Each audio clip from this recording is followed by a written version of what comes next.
있는 정책 중에 하나가 어떻게 하면 국민들과 더 가까이 소통할 수 있을까, 그런 것입니다.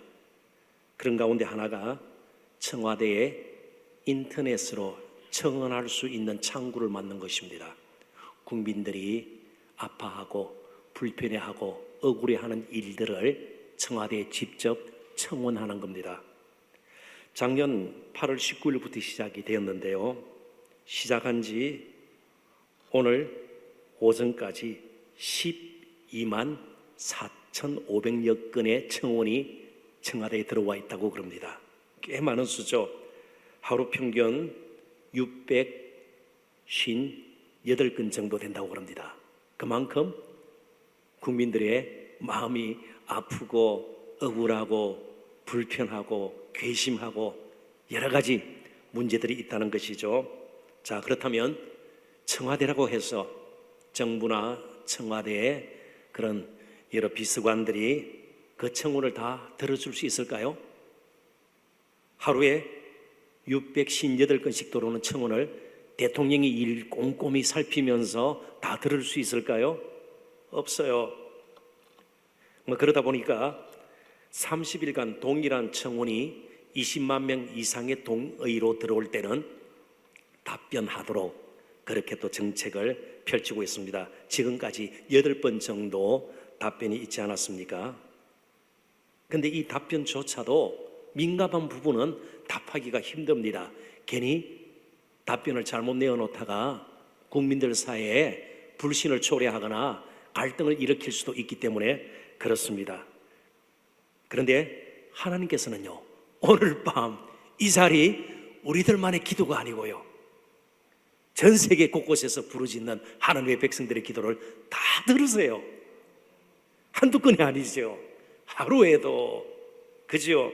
끊임없이 올려드리는 우리의 기도를 하나도 빠지지 않고 우리의 작은 신음소리까지도 들으시는 하나님이심을 우리가 이 시간 분명히 확신을 할 수 있어야 합니다.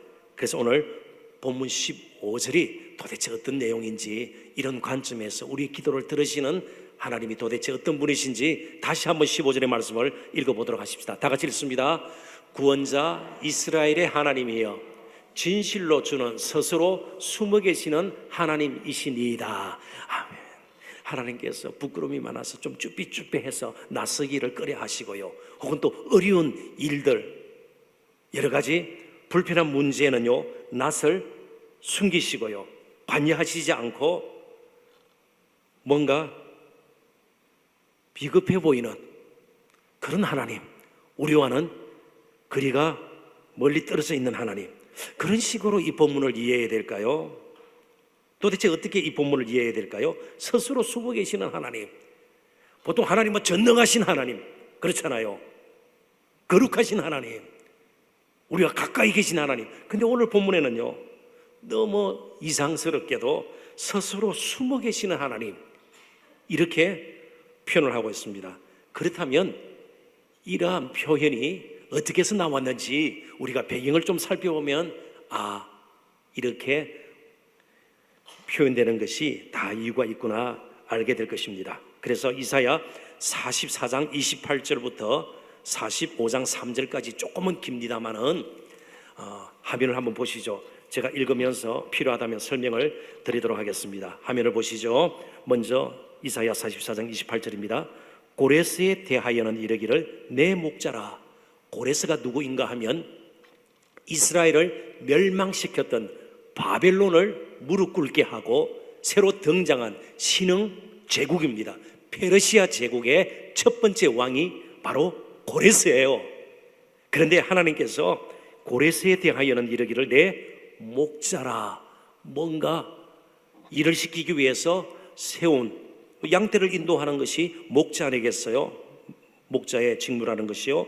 그러니까 하나님의 뜻을 따라 하나님의 양떼를 인도하는 사람으로 이렇게 표현을 하고 있습니다. 그는 나의 모든 기쁨을 성취하리라 하며 예루살렘에 대하여는 이르기를 중건되리라 하며 성전에 대하여는 내 기초가 놓여지리라 하는 자니라.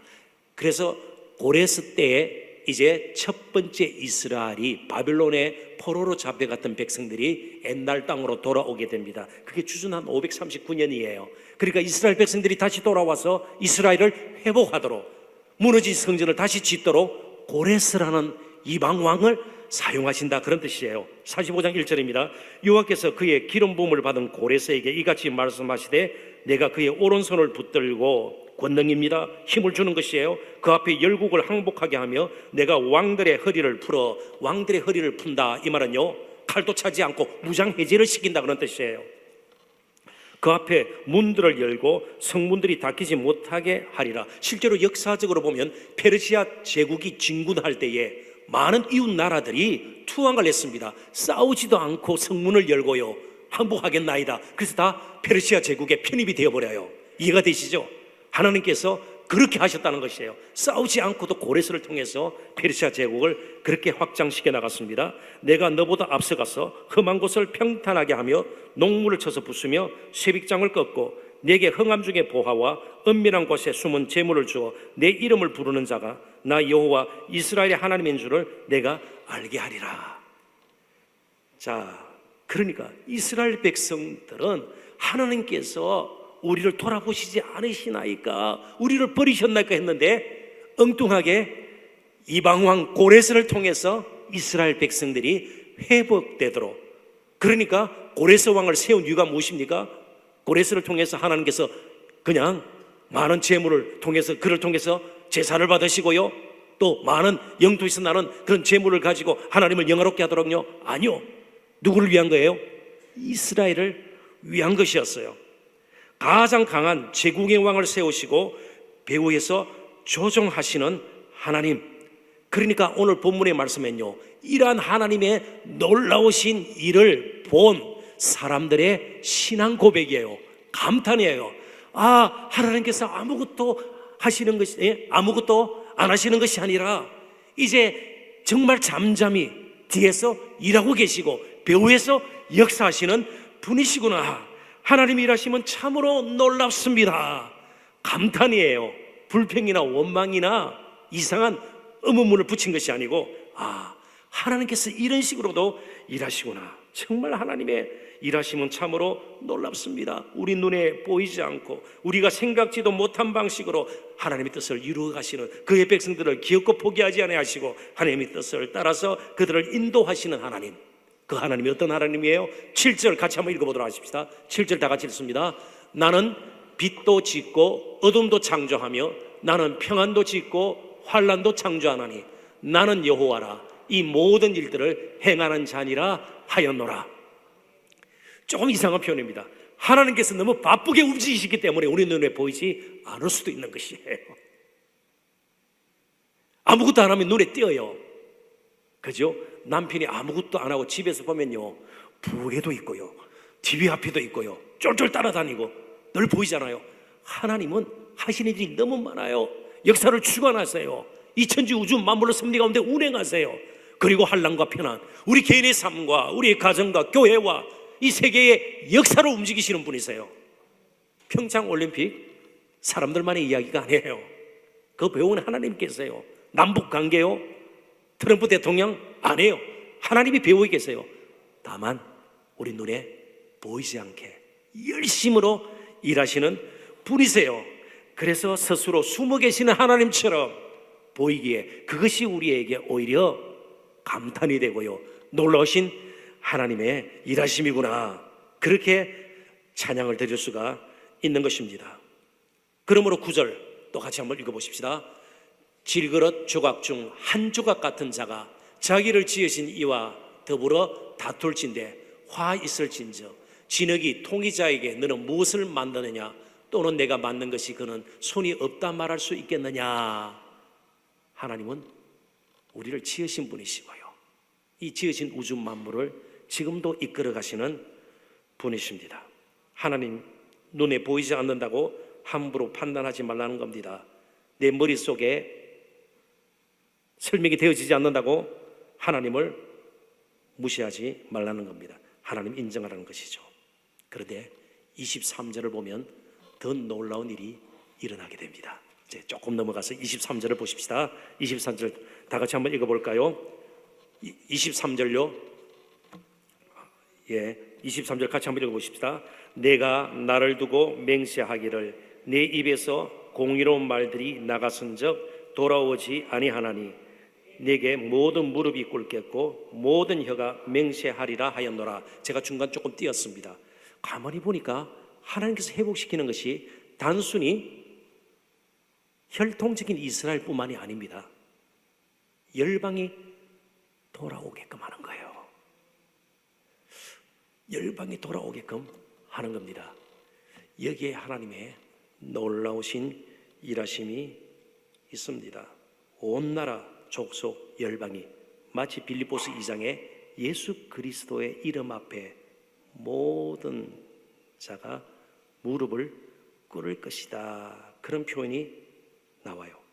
그런데 이번에는요, 고레스라는 힘 있는 왕을 세워서 이스라엘 회복하는 것이 아니라 온 열방을 가장 연약해 보이는, 가장 무시당할 만한 그런 모습을 보이는 그 왕을 통해서 이루시겠다는 겁니다. 그래서 이사야 53장 4절부터 6절을 같이 한번 읽어보도록 하십시다. 자, 다 같이 읽습니다. 그는 실로 우리의 질고를 지고 우리의 슬픔을 당하였거늘 우리는 생각하기를 그는 징벌을 받아 하나님께 맞으며 고난을 당한다 하였노라. 그가 찔림은 우리의 허물 때문이요 그가 상함은 우리의 죄악 때문이라. 그가 징계를 받음으로 우리는 평화를 누리고 그가 채찍에 맞음으로 우리는 나음을 받았도다. 우리는 다 양 같아서 그릇 행하여 각기 제 길로 갔거늘 여호와께서는 우리 모두의 죄악을 그에게 담당시키셨도다. 아멘. 힘 있는 페르시아 제국의 왕 고레스를 목자 삼으셨던 하나님께서 이번에 자기의 목숨까지 내어놓는 선한 목자를 통해서 그 양들의 아픔을 돌아보게 하시고요, 이제는 양들을 위해서 생명을 내어놓는 그런 일이 일어나게 하셨습니다. 누구예요? 고레스보다 비교할 수 없을 정도로 더 힘 있는 왕이었지만 가장 천한 모습으로 이 땅에 오셔서 십자가 지신 예수 그리스도예요. 그래서 하나님은 숨어 계시는 하나님, 일하시지 않는 것 같지만 우리의 생각으로는 도저히 생각지도 못했던, 상상하지도 못하는 방법으로 구원을 이루어 가시는 하나님이시구나. 그러면 바로 이 숨어 계시는 하나님을 어떻게 우리가 우리의 삶에 받아들이고 또 그 하나님을 우리가 정말 우리의 신앙과 연결시켜서 살아야 할까요? 하나님은 약한 자, 병든 자, 갇힌 자, 작은 자, 가난한 자, 버림받은 자를 통해서 능히 구원을 이루시고 하나님 뜻을 이루어 나가실 수가 있습니다. 왜요? 하나님은 스스로 숨어 계신 하나님이시기 때문에 그렇습니다. 오늘도 우리가 알지 못하는 신비한 방법으로 정말 하나님 특유의 방식으로 우리의 기도를 응답하시고 우리를 이끌어 가실 하나님을 찬양하기를 소원합니다. 그분의 능력을 진정으로 잊기를 원합니다. 그래서 R.A. 토레이 목사님이 남겼던 말, 이제 여러분들에게 소개하고 말씀을 맺고자 합니다. 권능은 하나님께 속한 것이다. 우리가 그 권능을 받는 데에는 오직 한 가지 조건이 있다. 그것은 하나님 앞에 절대 순종하는 것이다. 오늘 밤 그 하나님을 인정하십시다. 절대로 무시하거나 하나님 없는 것처럼 우리가 살아버리는 일이 없었으면 좋겠습니다. 하나님과 멀어지는 것이 저주예요. 하나님 우리를 떠나는 것이 심판이에요. 하나님을 어떤 일이 있어도 함부로 판단하거나 하나님의 건능하심을 대해서 의문을 저희들이 가져서는 안 됩니다. 우리 눈에 보이기에는 스스로 숨어 계신 분으로 보일 따름입니다. 오늘도 우리가 찬양하고 기도하는 가운데 이 숨어 계시는 하나님이 조금이라도 더 우리 눈에 더 보이기를 원해요. 더 깊이 경험할 수 있기를 주님의 이름으로 축원합니다.